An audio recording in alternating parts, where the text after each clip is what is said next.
The city of Velair Prime was a marvel of the galaxy, a sprawling metropolis that sprawled across an entire continent, its towering spires scraping the edge of the atmosphere.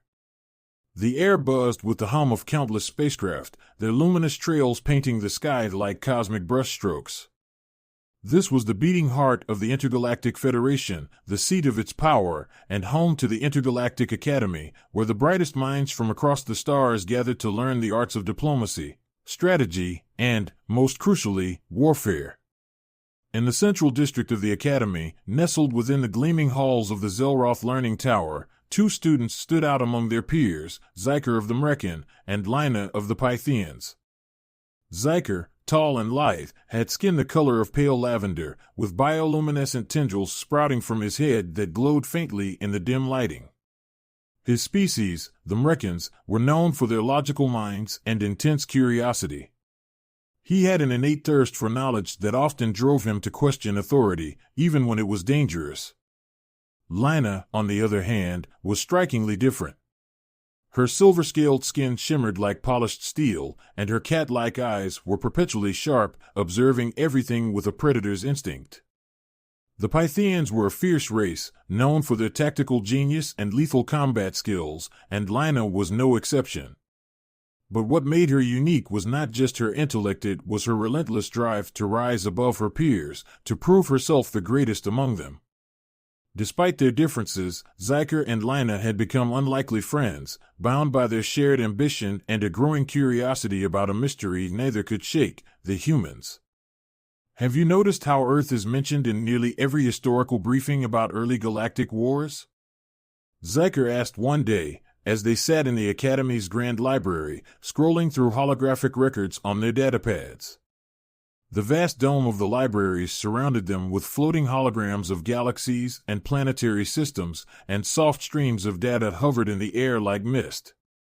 Of course, Lina replied, her clawed fingers deftly tapping across her tablet, pulling up restricted files. But it's always the same story, primitive species, too unstable, violent. The Council banned them from participation centuries ago. Zyker furrowed his brow, his glowing tendrils pulsing in time with his thoughts. That's exactly what bothers me. Why ban a species from all galactic warfare? There are plenty of violent species out there, but none of them are outright banned. The Kuri are savage, the Vrish are ruthless, yet they're allowed to fight in the Galactic Defense Coalition. Lina paused, her eyes narrowing as she considered his words. Maybe the humans are just too weak. They wouldn't last a cycle in real war. The Council might see them as too fragile to even bother with.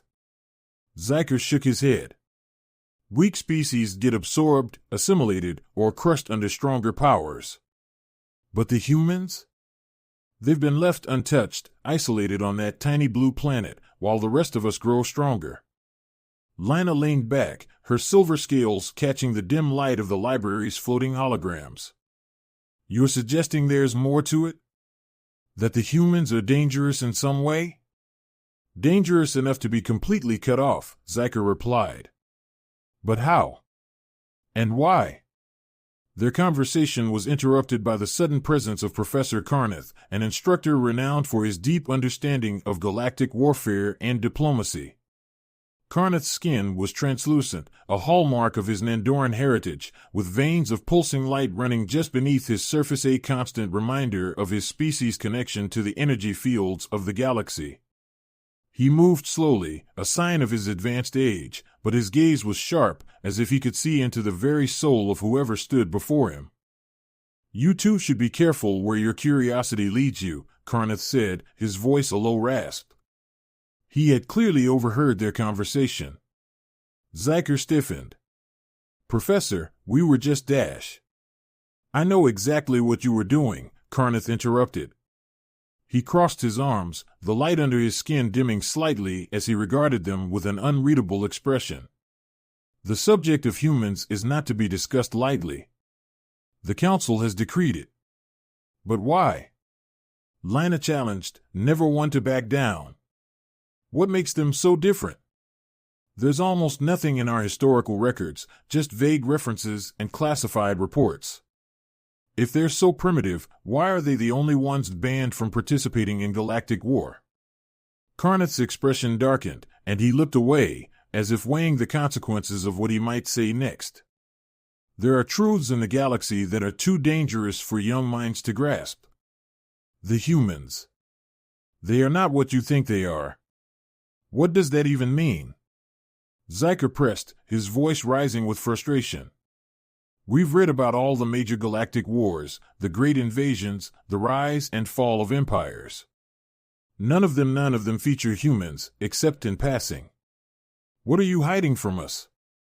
Karnath sighed, a deep and weary sound, as if the weight of centuries pressed down on him. You're asking the wrong questions, Zyker. You should not be asking why humans were banned from war. You should be asking what would happen if they were allowed to participate. The silence that followed was thick with tension. Lina's eyes narrowed, a hint of skepticism in her gaze. Are you saying the humans are dangerous? Karnath looked at her, his translucent face unreadable, his glowing veins flickering. I'm saying that they are unpredictable. Every species in the galaxy, from the mightiest warlords to the smallest traders, follows certain rules of engagement, rules of war. We can predict how they will react, how they will fight. He leaned in closer, his voice barely above a whisper. But the humans? They do not follow our rules. They don't even understand them. And that makes them the most dangerous beings of all. Zyker and Lina exchanged a glance, uncertainty flickering in their eyes. But what is it about them? Zyker asked, almost pleading now. There's nothing in our records that suggests they have advanced technology or special powers. They seem ordinary. Karnath's eyes darkened, and for a moment, Zyker thought he saw something like fear in the old professor's gaze. That's because the records were scrubbed, Karnath said quietly. You will not find the truth in the archives. The real reason for their isolation is known only to the highest members of the Council and those who fought in the wars long ago. Lina tilted her head, her curiosity piqued. And you were one of them, weren't you? Karnath didn't answer. Instead, he turned to leave, but before he walked away, he spoke one final warning. The humans are not weak. They are not fragile.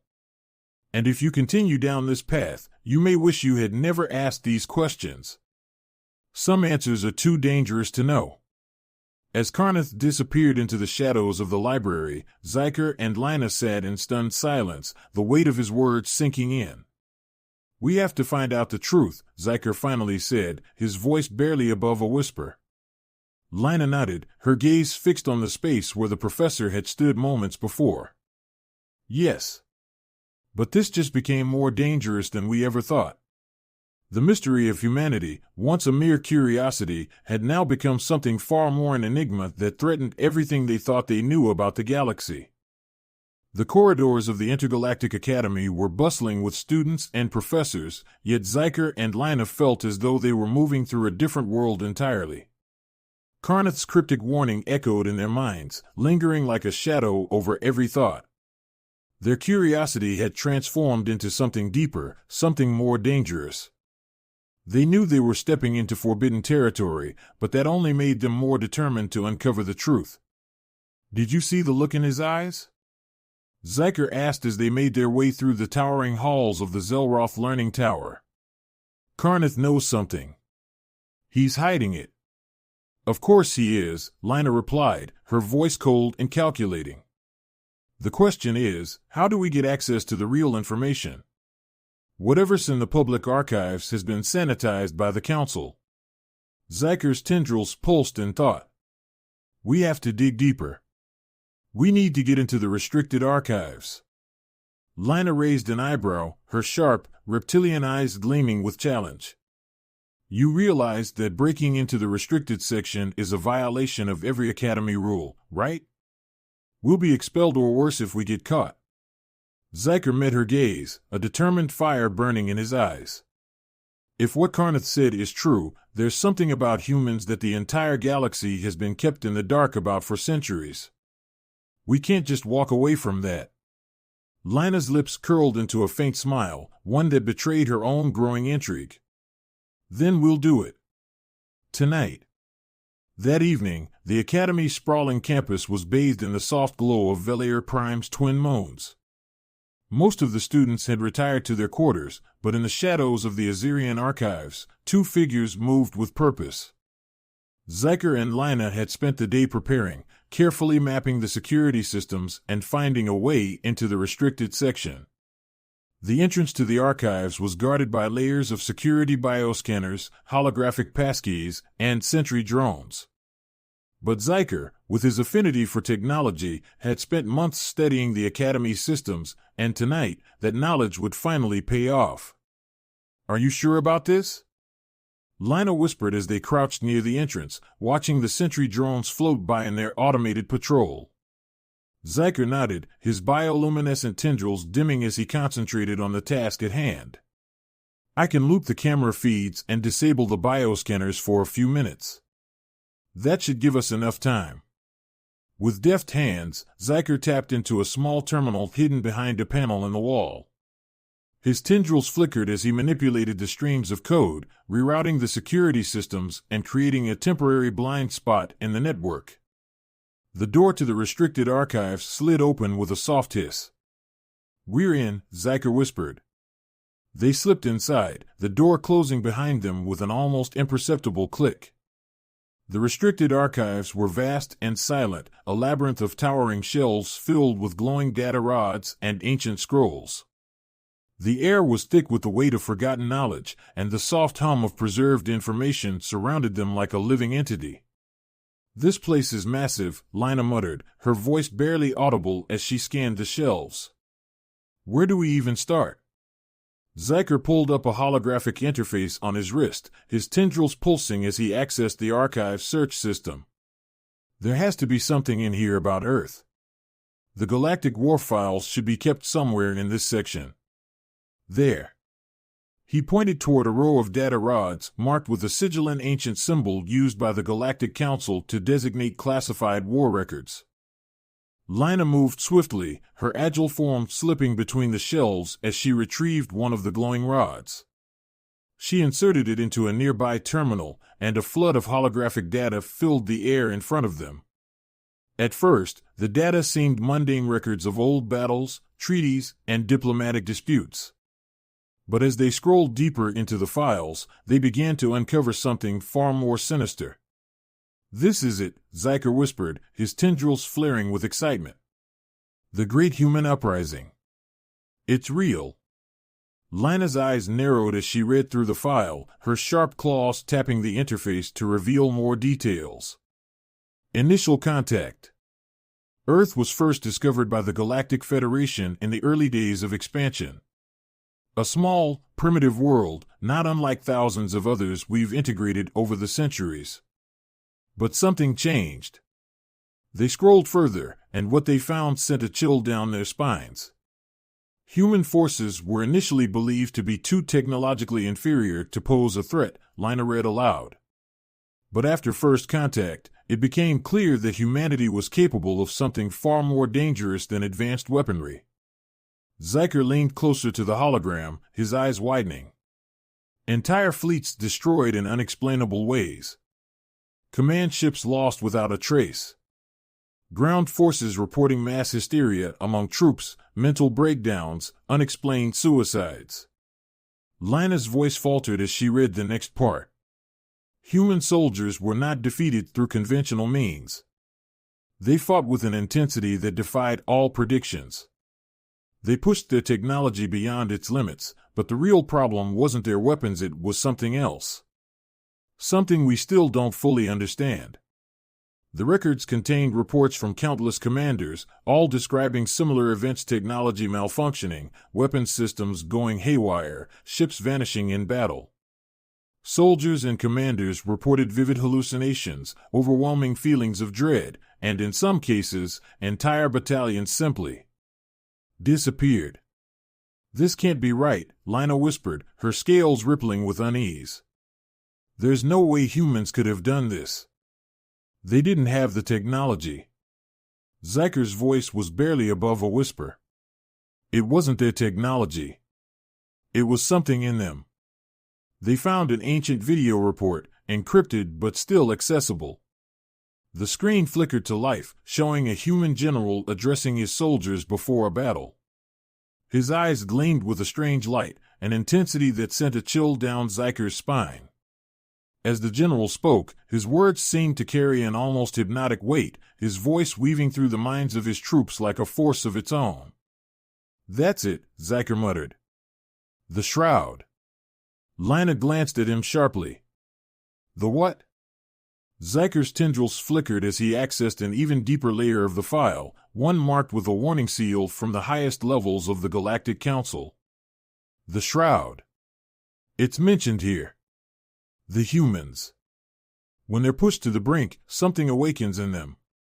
It's not technology, it's not magic, it's something else.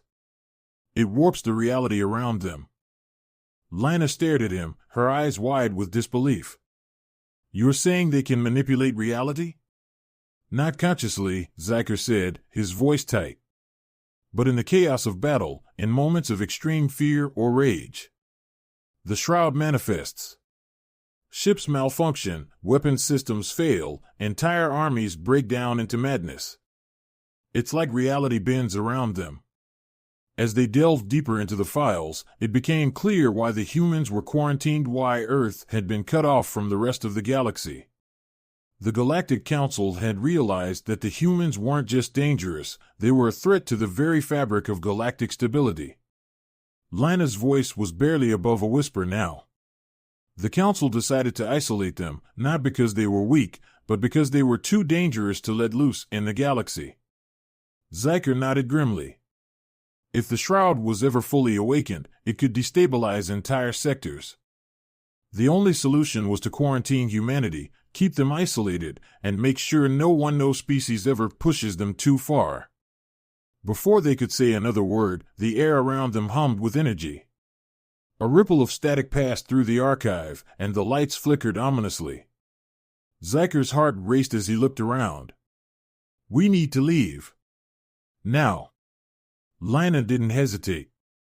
They grabbed the data rod and turned to leave, but as they did, the door to the archive slid open. Standing in the doorway was Professor Carneth, his translucent skin pulsing with energy, his face a mask of grim determination.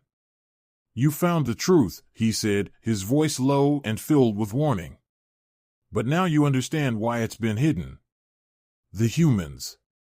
They are not what you think. And if you're not careful, you might wake something that should remain asleep." Zyker and Lina froze, the weight of what they had just learned sinking in.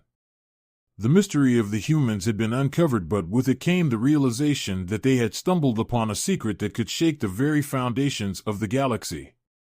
And they weren't sure if they could ever turn back.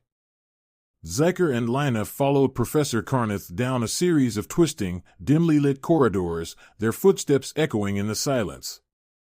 The weight of what they had just discovered, humanity's terrifying potential, and the existence of the shroud hung over them like a suffocating shroud of its own.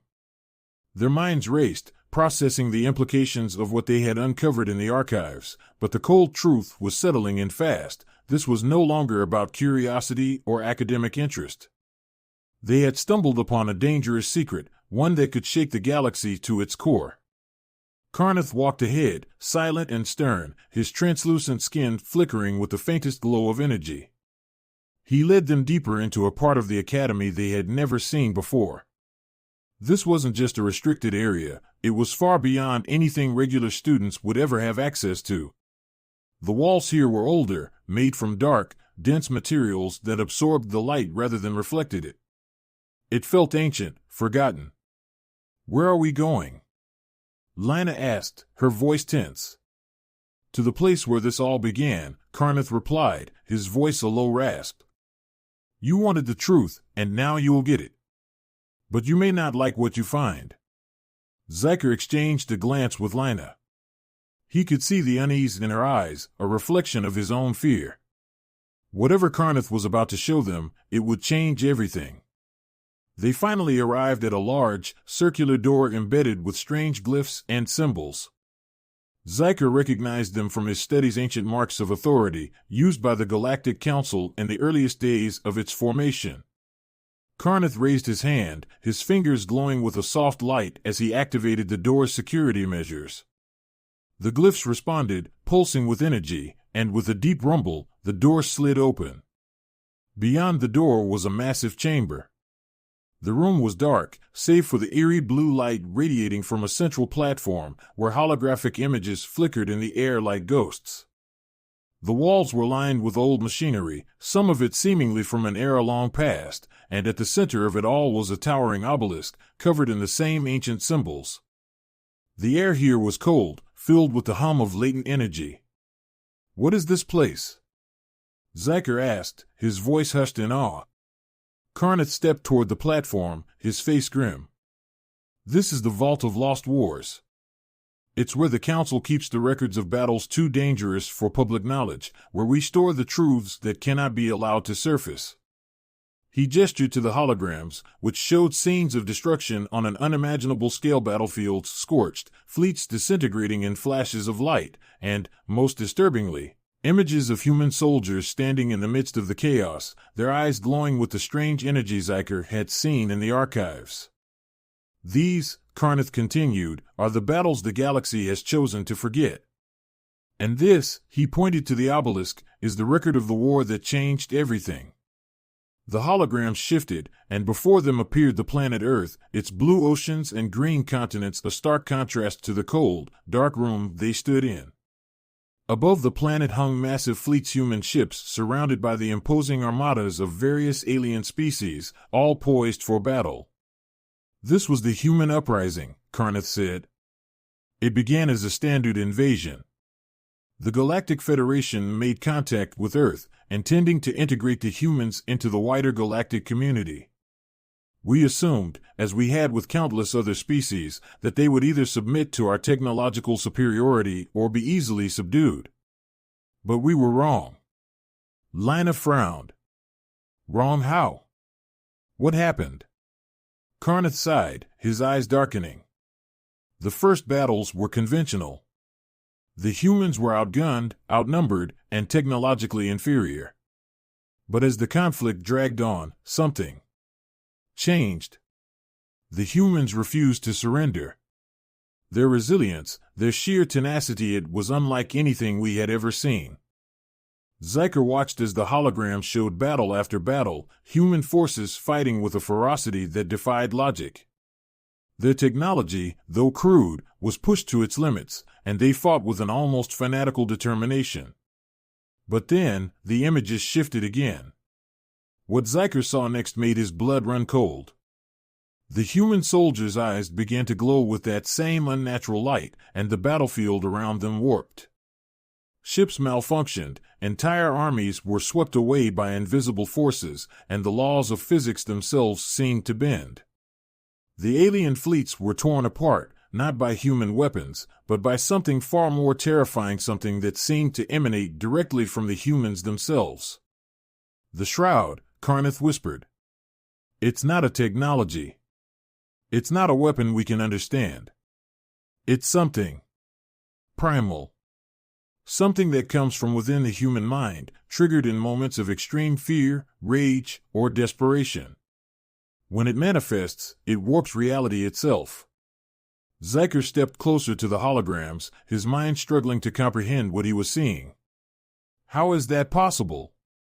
No species should be able to do that. It's like they're breaking the universe." "That's exactly what they were doing," Karnath replied. "The Shroud is unpredictable. It affects everything: human technology, alien technology, even space-time itself.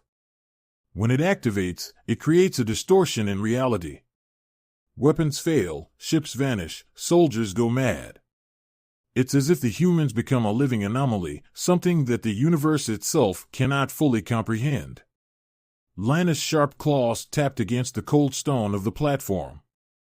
"So that's why the Council banned them. They couldn't control the humans' power, so they isolated them." Karnath nodded. "Yes. The Galactic Council realized that if humanity's full potential was unleashed, it could destabilize the entire galaxy. Every battle they fought only made the Shroud stronger, more chaotic. And the worst part was that even the humans themselves didn't fully understand it. They couldn't control it. It was something instinctual, something buried deep within their minds.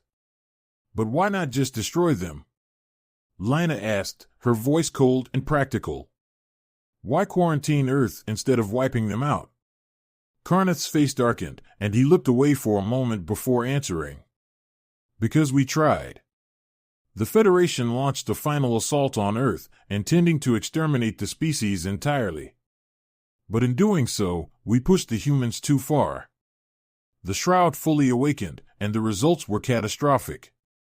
The holograms shifted again, this time showing the final battle over Earth. The Federation's fleets descended upon the planet, unleashing their most powerful weapons. But as the bombardment began, the Shroud erupted from the humans with unimaginable force. The ships attacking Earth didn't just malfunction, they were torn apart at the molecular level, disintegrated into nothingness. Entire armies vanished in the blink of an eye, consumed by the chaotic energy of the Shroud. Earth itself was engulfed in a protective barrier of warping reality, making it impossible for the Federation to breach. We lost entire fleets in a matter of minutes, Karnath said, his voice heavy with the weight of memory. Commanders went mad. Soldiers turned on one another. The Shroud's influence spread across the battlefield, and soon we realized that if we continued, we would lose everything. So the Council retreated, Zyker said, understanding now. They quarantined Earth because they were too afraid to keep fighting. Karnath nodded. Yes. We sealed Earth off, created the quarantine zone, and forbade any species from making contact. The humans were left isolated, cut off from the rest of the galaxy. It was the only way to contain the threat. Lina's eyes narrowed. But that was centuries ago. The humans are still quarantined, so why are we talking about this now? What's changed? Karnath hesitated for a moment, then walked toward the obelisk at the center of the room. He pressed his hand against it, and the obelisk flared with light. The holograms shifted once more, showing modern-day Earth. The Shroud is still there, Karnath said, his voice low and filled with tension. And recent scans have shown activity. It's awakening again. Slowly, subtly, but it's there. And the humans they've advanced. Despite their isolation, their technology is catching up. If they reach the stars again. He trailed off, leaving the rest unsaid. Zyker and Lina stood in silence, the enormity of what they had uncovered crashing down on them. The humans, far from being a primitive, irrelevant species, were the most dangerous beings in the galaxy. And now, the force that had once nearly torn the universe apart was stirring once more. What do we do? Zyker asked, his voice barely audible. Karnath turned to them, his face grim. You asked for the truth. Now you have it. The question is, what will you do with it? The Council can't afford to let this secret out. If the galaxy learns what the humans are capable of, chaos will follow. War, fear, instability. And if the humans discover their own potential before we're ready. He didn't finish the sentence. He didn't have to.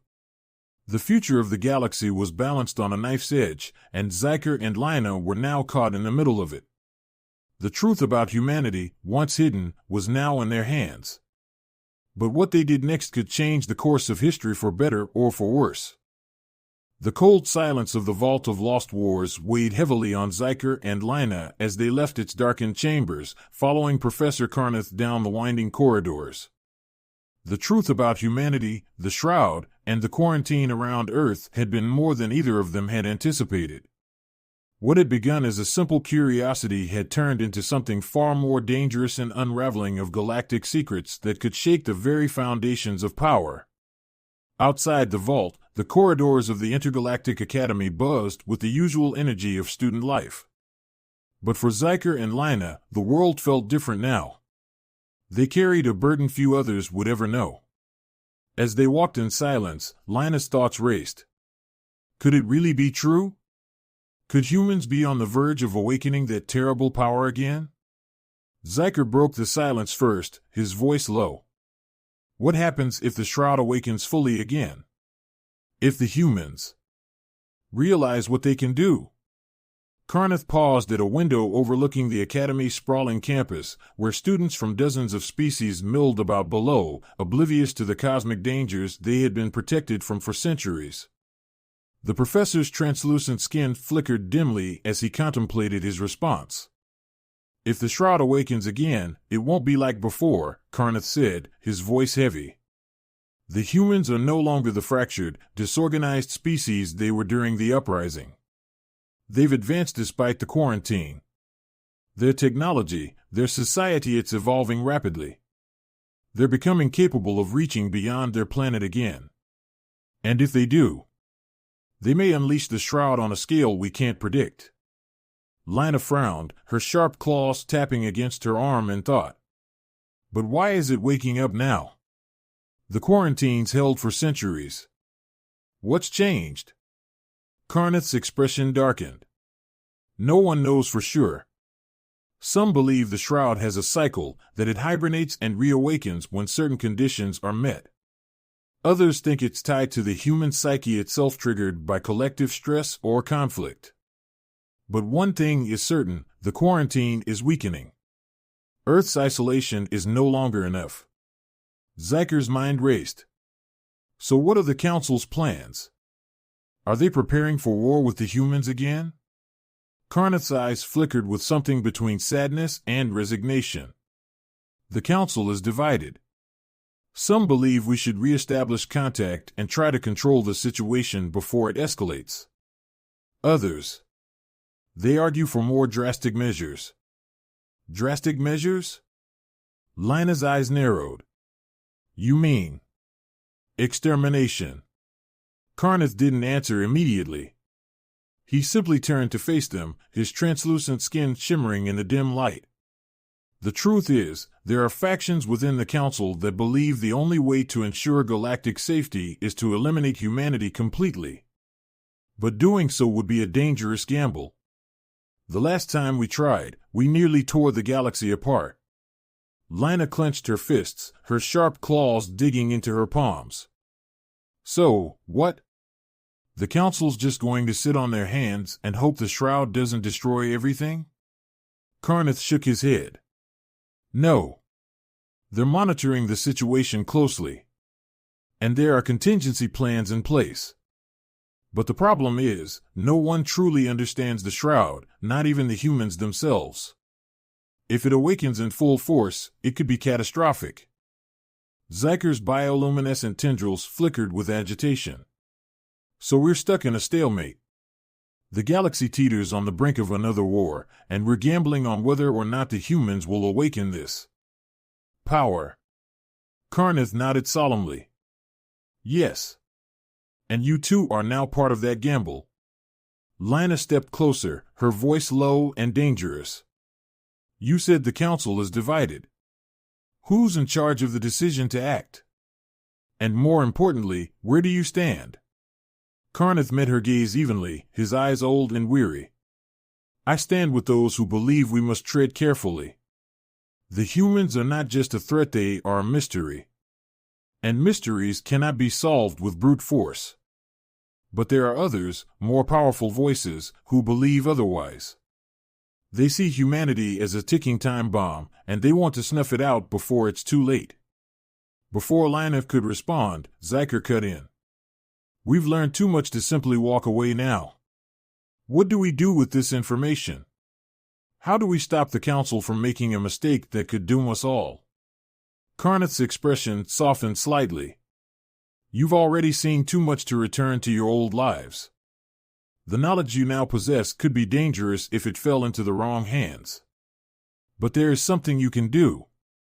The Council may be powerful, but they're not infallible. There are voices of reason within their ranks. If you can gather enough evidence, if you can prove that there's another way, one that doesn't involve war or destruction, you might be able to influence the outcome. Lina crossed her arms, her expression skeptical. And how exactly do we do that? We're just students. You're more than that now, Karnath said firmly.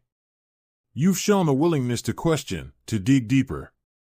There are those within the council who are open to new ideas. If you can reach them, if you can show them that humanity's potential can be harnessed rather than feared, you might be able to stop the factions pushing for extermination. Zyker's mind was already racing with possibilities. But to do that, we need more information. We need to know exactly how the shroud works, why it's awakening, and if there's a way to control it. Karnath nodded. Yes. And that's the real challenge. The only ones who might have answers to those questions are the humans themselves. Lina's eyes widened. You're suggesting we make contact with Earth? Karnath's face was grim. It's the only way. The shroud is tied to humanity, and if anyone can control it or at least understand it, it's them. But you must be careful. Earth is still under strict quarantine, and if the Council finds out you've made contact, they'll do everything in their power to stop you. Zyker's heart raced. Contacting Earth? The thought seemed impossible, reckless even. But deep down, he knew Karnath was right. The only way to truly understand the shroud and to prevent a galactic catastrophe was to go to the source. How do we do it? Zyker asked, his voice steady. Karnath stepped closer, lowering his voice. There's an old communications relay hidden in the asteroid belt near Velair Prime. It was once used for covert operations during the Great Uprising, but it's been dormant for centuries. If you can activate it, you can send a message to Earth without attracting the Council's attention. But be warned, if you do this, there's no turning back. You'll be risking everything. Lina's eyes gleamed with determination. We've come this far. We're not stopping now. Zyker nodded in agreement. We'll do it. Karnath looked at them both, his expression unreadable. Then you need to move quickly. The Council is already growing restless. The more time passes, the more likely the factions pushing for extermination will get their way. If you can make contact, if you can find a way to control the shroud, you might just save us all. He turned to leave, but before he did, he paused and looked back at them. Remember, the galaxy fears what it doesn't understand. And right now, humanity is the greatest mystery of all. Later that night, Zyker and Lina stood in a secluded part of the academy, hidden from prying eyes. The faint glow of Velair Prime's twin moons cast long shadows across the landscape as they prepared for their mission. Their ship, a small, sleek craft designed for stealth, was prepped and ready for launch. Zyker's tendrils flickered with a mix of excitement and apprehension. This is it. Once we send that message, there's no turning back. Lina grinned, her sharp teeth gleaming in the moonlight. Good. I was getting tired of playing it safe. With one final look at the academy behind them, they boarded their ship and set course for the asteroid belt. The communications relay Karnath had mentioned was ancient, but if they could get it working, it would be their only lifeline to Earth. As the ship lifted off, disappearing into the night sky, the fate of the galaxy hung in the balance. The truth about humanity, the Shroud, and the Galactic Council's dark secrets was out there, waiting to be uncovered. And Zyker and Lina were ready to face whatever came next. They were about to cross the ultimate line, reach out to the forbidden world, and possibly awaken the most dangerous force the galaxy had ever known.